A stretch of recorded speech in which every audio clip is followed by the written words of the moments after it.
না হয় 2 মার্কের জন্য দিবে, এটা মাথাতে রাখতে হবে। লেখা আছে কি যে প্রশ্ন হচ্ছে একটি ত্রিভুজের ভূমি সংলগ্ন একটি কোণ এবং শীর্ষ থেকে অপর দুটি বাহুর অঙ্কিত লম্বের দৈর্ঘ্য দেওয়া আছে। কি আঁকতে বলেছে? যে ত্রিভুজটি আঁকতে হবে। তাহলে নিয়ম অনুযায়ী আমি আগে সর্বপ্রথম একটা দৈর্ঘ্য দিয়ে নেব, বাহু দিয়ে নেব। বাহুটা হচ্ছে মোটামুটি ধরে হলো 6 সেন্টিমিটার। কয় সেন্টিমিটার দিলাম? 6 সেন্টিমিটার দিলাম। এবার দুইটা কোণ বলেছে, কয়টা কোণ? দুইটা কোণ। তাহলে দুইটা কোণ বলতে গেলে আমি একটা দিয়ে দিব তোমার হচ্ছে 50 ডিগ্রি, আর আরেকটা দিব তোমার হলো 60 ডিগ্রি। কত ডিগ্রি? তাহলে এটা হচ্ছে 50 ডিগ্রি, আর এটা হলো কত ডিগ্রি? 60 ডিগ্রি। তাহলে এটা হলো x, এটা কি বলতো? y। এই দুটো যখন তোমার দেওয়া হয়ে যাবে, তোমার পরীক্ষার প্রশ্নপত্রটা কিন্তু তোমার হলো এগুলো উল্লেখ থাকবে। এই তোমার এই সেন্টিমিটারও কিন্তু উল্লেখ থাকবে। আর আমি এটা আমার ইচ্ছা মতো ধরেছি। ওখানে তোমার সেন্টিমিটার উল্লেখ থাকবে, ওটা তোমার মতো করে ধরবা। এটা তুমি বুঝবা কি করে? এটাই পড়েছে, এই যে লেখা আছে দেখো, অঙ্কিত লম্বের দৈর্ঘ্য দেওয়া আছে। কি দেওয়া আছে বলতো? অঙ্কিত লম্বের দৈর্ঘ্য যখনই বলবে এবং ভূমি থেকে শীর্ষ, তাহলে তখন তুমি বুঝতে পারবে যে এটা সম্পাদ্য নম্বর 19 সাথে কত বলতো? 3 নম্বর প্রশ্ন। এর হালকা দেখো, সরাসরি আমি কোন পদে সালামে হলো এভাবে একটা লম্ব অঙ্কন করব। কি অঙ্কন করব বললাম? লম্ব। আগে প্রথমে এভাবে তুমি খাতাতে লম্ব অঙ্কন করে নিবা। লম্ব অঙ্কন করা যখন হয়ে যাবে, তখন তুমি এই যে এখানে 6 সেন্টিমিটার আছে না, এই 6 সেন্টিমিটার তুমি রুম কম্পাস দেন নাকা, তুমি এখানে ভিড়ানোর পর এখানে কেটে নিবা।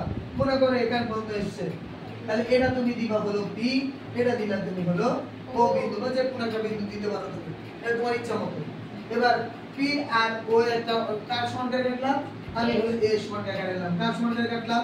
a সমান করে কেটে নেওয়ার পর o বিন্দুতে তোমার ইচ্ছা মতো একটা ব্যাসার্ধ অঙ্কন করতে হবে।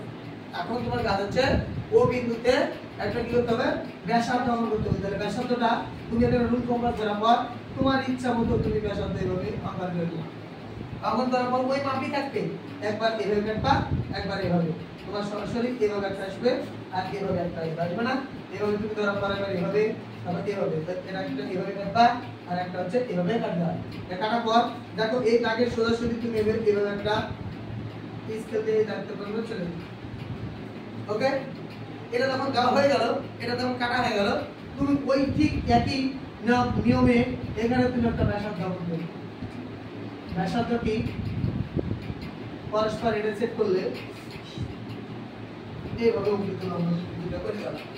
এটার কাজ হচ্ছে এই যে এখানে এই কোণটা অঙ্কনের কারণ হচ্ছে আমাকে যে লম্বটা দিতে হবে ভূমি বরাবর, যে এটা একটা লম্ব মানে বাহু, সমতল বাহু, এই টানার জন্য আমাকে এই নম্বর আমাকে হলো